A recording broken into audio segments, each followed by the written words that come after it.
Right, welcome back. We continue now with more news action. We're going to be crossing live to Union Buildings in Pretoria. SABC News reporter Samkele Maseko is standing by once again. Samkele, good morning. Perhaps at this hour you can walk us through what is expected today, running through the program. Just set that scene for us. We're obviously commemorating the long and hard-fought struggle for South Africa's freedom. But what are sentiments on the ground 30 years into our democracy?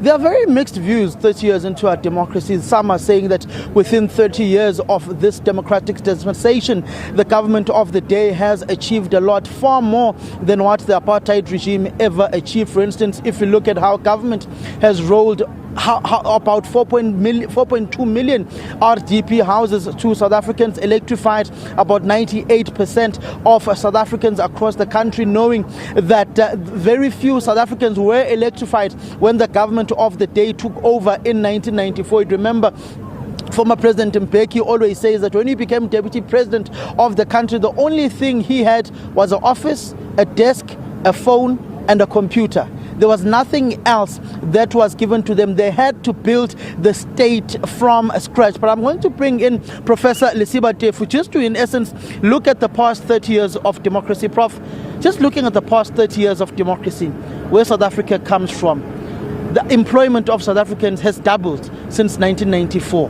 RDP houses, over 4.2 million given to South Africans. 98 South Africans electrified with electricity despite there being load shedding. You look at the creation of the so-called middle class bulge that is heavily indebted today, but it was created through that particular era of economic growth between 1999 going towards 2009. What can South Africans draw from these past 30 years, the good and the bad? Look, thanks Samkele, and to the listeners and the viewers. The first 10 years of democracy, or even 15 years, achieved a lot. That must be acknowledged. But I want to preface my comments for the day in general, that whatever we say, whatever we do, let's be mindful of the values that undergird the Constitution: reconciliation, nation building, and social cohesion. When you look at nation building and social cohesion, for instance, we are finding political parties withdrawing to their ethnic and racial corners. You look at the political parties that are being formed, parties representing colours, parties representing blacks, parties representing whites. Very few espouse a rainbow nation as much as a party like Rise Mzansi, for example.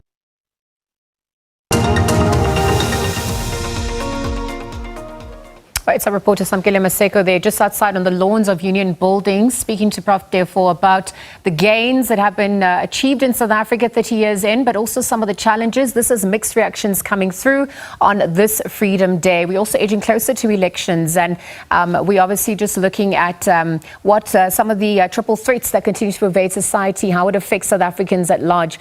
On your screens right now, live visuals coming through. Those are the official celebrations that will be taking place. Samkele there, we just lost him a little bit, but he was going to be speaking about the program, what's on offer. We also know President Cyril Ramaphosa alongside some of the other leaders. We're not quite sure at this point who has been confirmed, but we'll bring you the latest as that unfolds. President Cyril Ramaphosa meant to address us a little later on. All right, welcome back. Let's continue with our discussion. In fact, earlier on, we were crossing to Samkele Maseko, as our reporter stationed at the Union Buildings. This as the country commemorates 30 years of Freedom Day. Let's go back to Samkele, who was in conversation with Prof Teffo there. Samkele, we did seem to lose you. Perhaps you could just give us an update or continue the conversation. You were really looking at some of the mixed reactions coming through 30 years into our democracy as we commemorate Freedom Day.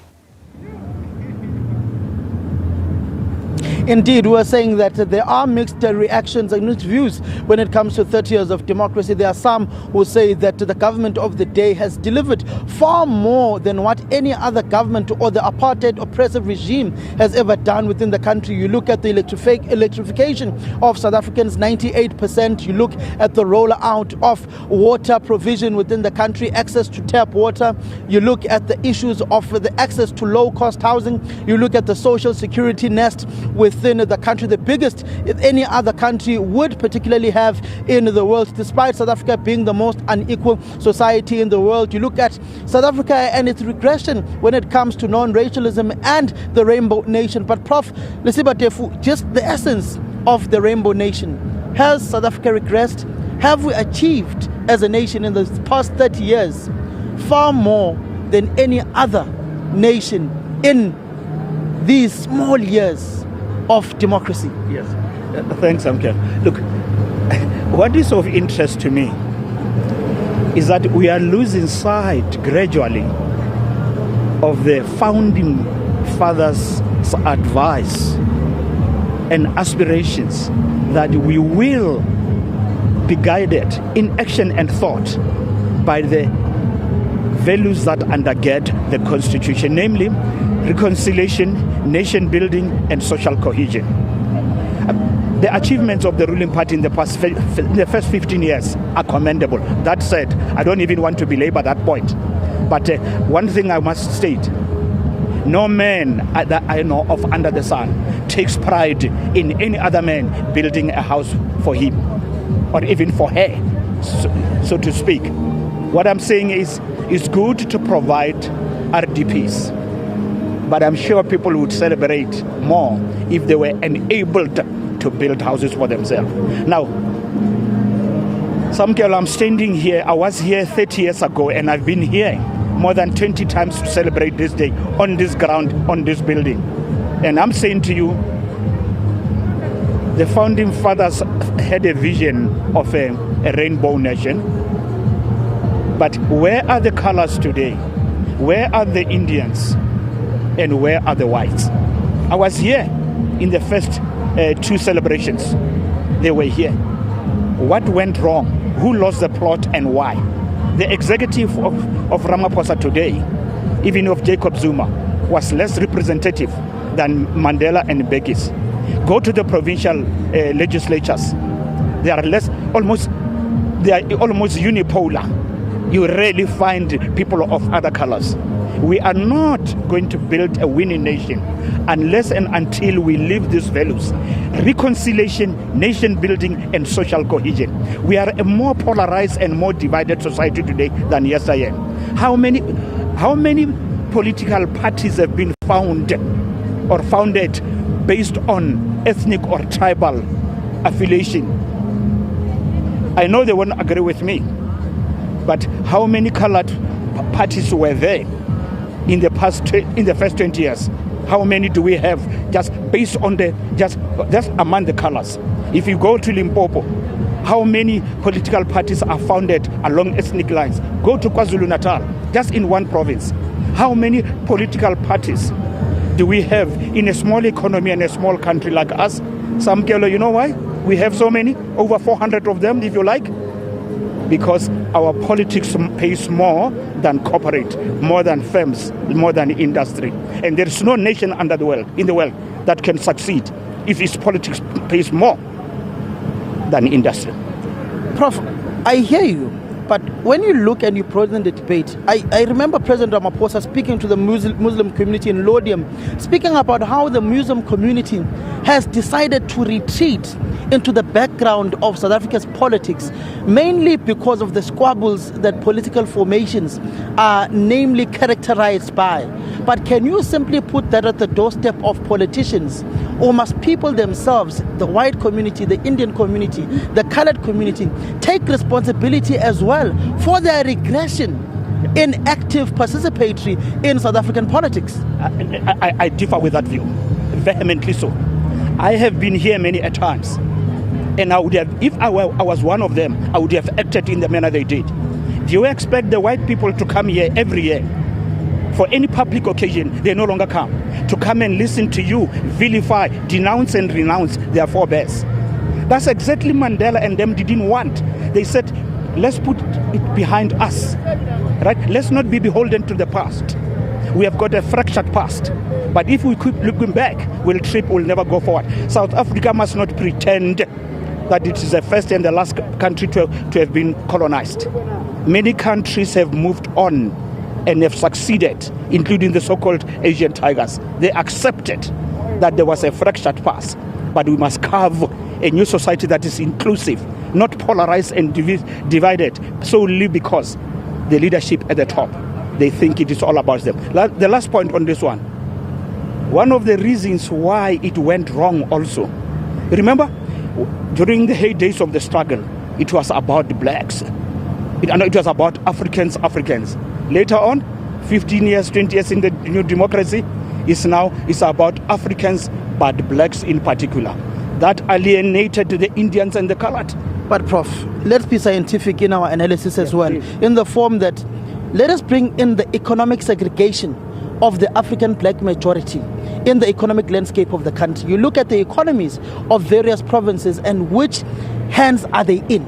You look at the South African economy, it is largely in the hands of a few white males. Blacks are languishing in poverty. You go to the financial sector, you look at the salary discrepancies between blacks and whites.